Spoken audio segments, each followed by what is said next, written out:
Thank you to our featured musicians today, Charlene and Greg Jackson. And to Dale Backus for his wonderful keyboard. And our backup singers who are really in the back. Can you imagine a world where we are all one? Because that's what we live in, people. Wake up. Know that we are all one. We are a human family. And so if we're busy about seeing differences in one another, it pulls down our energy. If we are busy about seeing how we're all one, guess what? We have a whole lot more energy. Life is good and very good. Today, I get to talk about choosing where we give. Now, I bet some of you are lowering your energy, thinking, oh my God, he is going to talk about giving to CSL Parker. Am I right? People are here thinking that, aren't they? Thank you, Mark. You're welcome. I knew it. At least somebody's being honest. Well, that's not today. I think that is a really good talk, and I will give you that at some point. Probably several points. But today, I really want to talk about this from the standpoint of the universal or spiritual truth. And the spiritual truth that we live in an unlimited universe.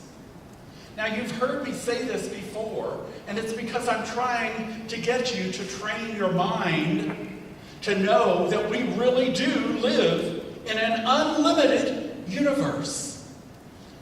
Anything that you can think is possible. Because do you know where your thoughts come from? Divine mind. When God gives us an idea, we are not going to have an idea that can never be accomplished. Many of the inventors throughout time have always known there's a way to do this.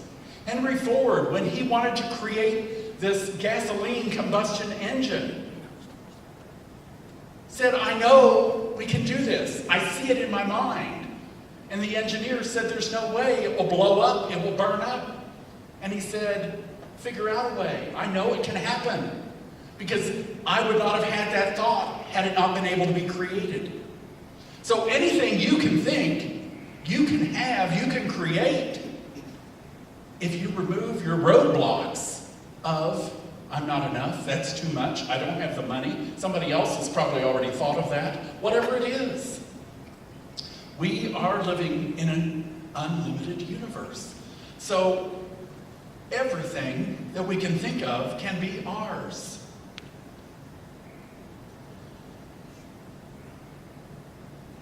The other point here, or another point that I want you to realize, is the talk title, Where Do We Give? Where are you giving in life? This may be news to some of you, but you are giving all the time. When I ask that question, you might be thinking, well, I give some money to church, and I give to American Red Cross, and, I give to my family. But think about the fact that you are giving all of the time. And it's good to give. In the Bible, in the Beatitudes, Jesus says it's more blessed to give than to receive. Now, Jesus spoke in Aramaic, and the Aramaic translation of the word blessed, because that's not something we use today very often, the Aramaic translation for blessed is happy. So happy is the one who gives. And if we can give before we receive, knowing that we live in an unlimited universe, so I can give when there's a need or when I feel like it, because I know, I have confidence God is going to give to me. Spirit is going to give me what I need. So yes, I can help the person that needs help. I can do the things that need to be done because I know I'm going to be sourced by Spirit. I don't have to wait until my bank account says, okay, you're ready to give now. Because for most of us, our ego gets in the way, doesn't it? And we're not going to ever have the right amount of money in the bank to give. So we have to give, knowing that we are going to continuously receive. Happy are those who know to give before they receive. So that really has nothing to do with the amount of money that you have or the amount of time that you have. You're happy when you give of what you have. When you give from your heart and you give out, not looking to see, can I afford to give this? Is this the right time to do it? Are they going to spend it on alcohol? Whatever roadblocks we put up, it's always the right time to give. Because God is always giving to us. We can never outgive God. We can never outgive Spirit. Now, don't we teach our children to share your toys? And so as adults, we need to learn to share what we have. Maybe our toys. My son is coming for Thanksgiving. Woohoo! I'm so excited. I haven't seen him for a while. And so he and his girlfriend are coming. Well, he spoke to me this week and he said, send me your address because I want to see how far away you live from the Colorado Rockies mascot. My son is the mascot for the Baltimore Orioles. So everywhere he travels, he has to see the mascots. And he knows them all. And he's usually staying with them for a free ride. But that's another story. So for me, that meant he's going to want to use my car to go drive and see this person. Luckily, they only live in Aurora, so it won't be that far for him to go. But it made me step back and think, am I willing to give? Can I share my car with him? Or is that too precious? I always get what I need, and then I get to give it to you in these talks. And so I had to spend some time with that. You know, how do I feel about letting him take my car and go? Now, Tom will say he is an adult. You know, when I'm talking to him on the phone and, you know, we get ready to hang up and I'm telling him I love him and he's telling me he loves me. I said, now be careful, you know, get some rest and all this. And he's like, he is an adult. You don't have to treat him like a child. And I said, I don't care how old he gets, he'll always be my son. But we live in an abundant universe. And so if we're willing to give before we receive and after we receive, then that circulation is going to continue to flow to us. So I can let him use the car and not have any qualms about it because I know that God is in control. In the Bible, there is a verse here from Luke 6. It says, give and it will be given unto you. Good measure, pressed down, shaken together, overflowing. It will be poured into your lap. For the measure you use will be measured to you. So how much we give out is going to be the same measure for what we give back. It's that law of reflection as well as the law of circulation. We're activating it by giving. But if we only give a little, we're only activating a little bit of the law. If we give lavishly, then, oh my gosh, guess what? We have a really abundant life. Things flow to us easily and effortlessly, and we can enjoy all of it. I found these pictures on the internet. I was looking for something that represented lavish giving. This is an ice cream store in Bangkok, Thailand. Their bowls of ice cream have 22 scoops of ice cream. How lavish is that? Do you think that would be enough to share with others? And look at all the toppings they put on there, too. So I looked at that and I just had to laugh because I thought, oh my gosh, talk about giving lavishly. And I wonder how many of us would say, I'll keep the 22 scoops here rather than sharing it because I may not get any more. Where is our consciousness? Give and it's given unto you, pressed down, shaken together, overflowing. It is a blessing coming to us because we are given to with the measure that we give to others. There was an anthropologist that went to Africa to study this tribe. And so he got there, and one of the things that he did was he took all the children from the village and he took them outside the village. He put them in a circle around this large tree.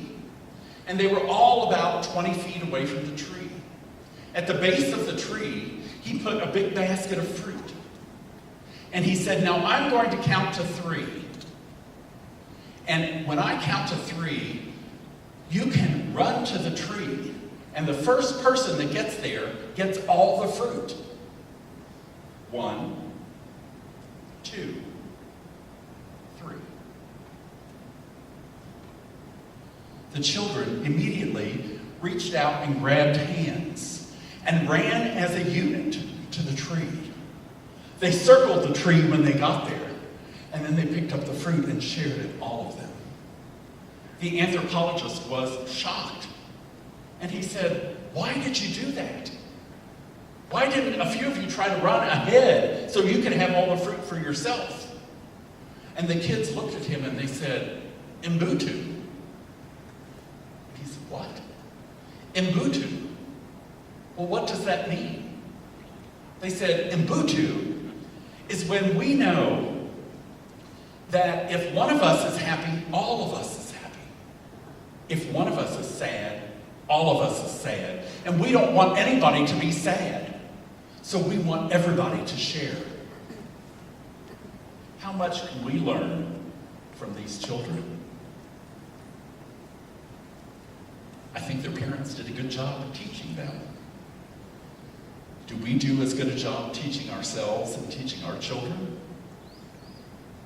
We want everybody to be happy. We live in an unlimited universe, so why not know and share with everybody so that we can all be happy? To me, it's interesting. Ernest Holmes says that we live, well, he said we live in a spiritual universe, in an unlimited universe, but he also said that we are spiritual broadcasting stations. Now, I don't know how many of you have been into radio and TV, but they have broadcasting stations. When you turn on your TV or turn on your radio, you need to be able to hear something, right? And so these stations are broadcasting their programs. What are you broadcasting with your life? If you're a spiritual broadcasting station, are you broadcasting things that will attract people to your life? Or are you broadcasting things that will repel people from your life? Whatever you give out, you also get back with that same measure. And when we hold back from giving, we hold back because of our egos. So keeping our ego in check there so that we can live the life we want to live is so important. Wayne Dyer, many of you knew of his work, and he says service is at the very core an inner choice to offer helpful and healing attitudes to others as well as to ourselves. Service is a state of mind that expresses love rather than fear, trust rather than distrust. It is focusing on meeting all others as equals with whom we share a spiritual identity. This attitude of love reveals itself in action. What actions do you do that show the love you have for all of humanity? Imagine there's no heaven, no hell below us. Imagine that we are all one and live like that. Doing our actions each day to be all we can be, to bring forth that experience of the divine to every person we meet. Emma Curtis Hopkins was a big influence on Ernest Holmes. She was considered the teacher of teachers for New Thought. And she says, if we feel there is work to do, we may be certain that we are the very ones to do it. Do you feel like there's work to do? The world needs a lot. I love Janice Stanfield's song. I cannot do all the good that the world needs, but the world needs all the good I can do. We need to give out all the good that we can. So quickly, 3 things that I want to share with you here. When we give in alignment with our values and our beliefs, our life is much better. Are we really giving in alignment with that? There were 2 sages. This is a story from the Upanishads, the Hindu scriptures. There were 2 sages that lived in the forest, and they were very righteous men. And one night, as they were beginning to eat their meal, there was a beggar that came to their door. And he said, "Pardon me, respectful sages, could I beg for part of your excess meal?" "Sorry, young man, we cannot spare any food." "I ask you most humbly, which god do you worship?" Now, no, this is Hindu, and Hindu has many gods. And so they said, "Vayu, the wind god." They answered with great pride. "He's also known as Prana, the breath of life." "Ah," said the beggar, "then you must know that Prana pervades the whole universe." Yes, we know that, young man." "Oh, honorable sages, could you tell me to whom did you make this food offering?" "Prana, the life. Who else?" they said, rather irritated. The young beggar smiled. He said, "If life pervades the universe, it pervades me too. Am I not part of the universe?" "That's right," replied the sages. They were puzzled by his questioning. "It is prana," said the beggar, "or life that pulsates in me as this hungry body that stands before you and speaks." The sages then were trapped in their argument. The beggar said, "O revered sages, in denying me food, you are denying prana, from whom you have prepared the food." They had no answer. They were ashamed of their ignorance, and they gladly shared their food with the beggar. Do we live in alignment with our values and our beliefs? Or do we put up roadblocks, allowing our ego to say there may not be enough? Well, what about tomorrow? The second thing, where we give where you are spiritually fed. Where do you receive spiritual nourishment? If that's here, then I hope you give here. It may be that you also receive spiritual nourishment listening to different music. And so giving to those artists is very appropriate. There are many places that we can be spiritually fed. Some of you know the name Edwene Gaines. She is a unity minister and is kind of the queen of prosperity. And Edwene Gaines in the 1970s went to Unity Village to ministerial school. Now when she got to Unity Village, she decided she knew everything that she needed to know. She said, "Not everybody else knows that I know everything I need to know. But I know I need it. I know it all."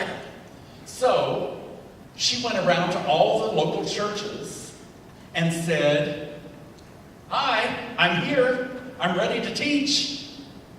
And they all laughed at her. And she got very upset. But they laughed because that's what every other student at Unity Village did. They all thought that they were ready to teach, and so they would all go around, and the churches were all so overwhelmed with students wanting to teach that they couldn't utilize them all. Well, Edwene said, since they weren't rolling out the red carpet like I thought they should to me, I was brilliant. I decided to go back and pray. And she did. And she received guidance that she should go to the church that was closest to her and see what they needed. And so she went into the minister and she said, "What is it that you need here at this church? What is something that I can do for you?" And the minister told her. And she said, "I can do that." So she went about every Saturday and Sunday, mopping the floor, folding the bulletins, and making coffee. And she did this week after week after week. She said, "Nobody really noticed that I was doing this." And after a while, she said, "I was so into the service I was giving that I really enjoyed mopping the floor, folding the bulletins, and making the coffee." She said, "I started to look for other things I could do that needed done. So I started putting toilet paper in the bathrooms. I was cleaning cobwebs off of the ceiling fans. I was cleaning up after the children when they had their snacks and their Kool-Aid." And she said, "I was so busy about serving and enjoying that so much that I forgot all about teaching." And you know what happened? One Sunday morning, about 6:30 in the morning, her phone rang.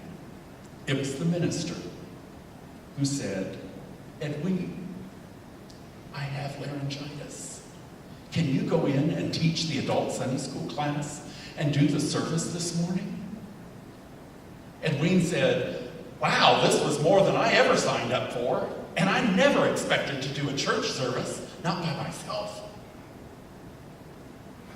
She said, "When you are willing to serve, when you are ready to give where you're spiritually fed and do for them, you'll find that in that service, you don't have to do the mundane task. Somebody else will come in to do that, and you will be called to something else." So give where you're fed. There are many ways to serve where you are fed. Talk to me if you can't think of any. And the last point here, create a lifestyle of giving. Do we allow ourselves to give all the time? We are giving all the time. It's just being conscious of what we're giving out. Are we giving out love, or are we giving out hate? Are we giving out compassion and empathy, or are we giving out fear? See how we're a spiritual broadcasting station? We all do that all the time, don't we? So be conscious about how we are giving and create a lifestyle of giving. Some of you know the author, poet, and cancer survivor, Mark Nepo. Mark tells a story of when he was 20 years old. His grandmother invited him to Florida. This would be during spring break. She invited his friends to come with him. Now, Mark and his parents had many heated discussions over this trip because his parents wanted to make sure that he was not freeloading on Grandma. But Mark said he could tell that it meant a whole lot to Grandma to have him come and visit. And she said, "Don't bother with anything. I will make all the arrangements. I will take care of things." He said, "I knew I needed to go." And so he did. During spring break, he and 3 friends piled themselves into the old Ford Fairlane, and they coughed and sputtered and jumped their way down to Florida to visit Grandma. He said, "When we got to Jacksonville, I called her and said, 'We're right around the corner. We'll be there soon.' Then he said, 'Who knew Florida was such a long state?' 8 hours later, they pulled into Miami and parked in front of her residential hotel where she lived. He said it was 3 in the morning. The light was on. The doorman was there and knew them all by name. And shortly, Grandma showed up, looking like a bent-over statue of the Statue of Liberty. She was there to guide them up to the apartment that she had rented for them down the hall from her. As they put their bags in the apartment, they noticed that she had a plate of cookies and 4 glasses of milk set on the table. Mark said that week was spent with such grace, living in Grandma's world, talking with her, walking with her, understanding with her. When they went out, 2 boys on each arm. He said she was like some matriarch whose sons had returned from war. She was so proud of all of them. And she introduced them to all of her friends. On the last day there, near sunset, he said, Grandma and I were walking along the ocean. She went on and on about her life, her loves, and her disappointments. Mark said it was a privilege to hear her aging voice in one ear and the ocean in the other. And as they walked along the beach, he said it's like we were suspended in time. Time was not a factor. There was no worry. There was no fear. There was no pain. And as they walked and she talked, Mark said, I knew this is why I came. He said, I didn't have anything to give to Grandma. I was a poor college student. But I could give her the gift of my attention, of my time. And when they left, he said he left knowing that this was exactly why he had been there. To give her the chance to review her life. And he said, Grandma showed me about generosity, about giving to others, and the proper order in which things support people, not people supporting things. How much do we want to give with our life? Do we have roadblocks that say, I'm not enough, I don't have enough, I can't afford that? Or do we realize that we live in an unlimited universe, a universe that's always giving to us? And as we give out, give lavishly, we're going to receive back so much more. Know that that is the universe you live in, and you can enjoy that law of circulation, giving to you lavishly as you give out too. Let us pray.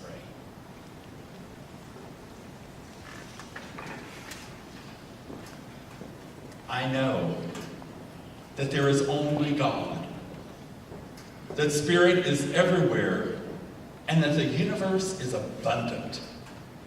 And it is abundant for my enjoyment and the enjoyment of each one of us here. As we give in alignment with our values, knowing that we value Spirit, a spiritual life, then we receive so much more back. I know we give where we are spiritually fed because that's what Spirit calls us to do. And even when it's mopping floors, putting toilet paper in the bathrooms, cleaning cobwebs off the ceiling fans, we do whatever we need to do to give.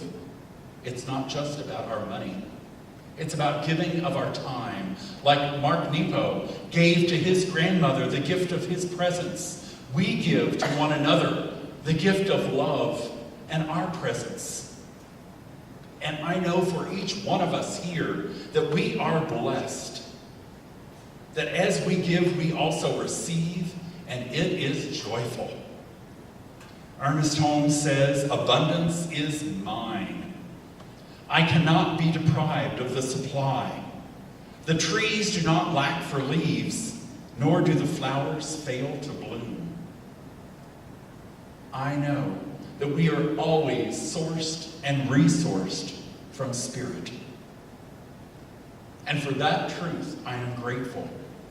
And in that heart of gratitude, I release my word into the universe that always says yes. To whatever we say, the universe says yes. I release my word, and together we say,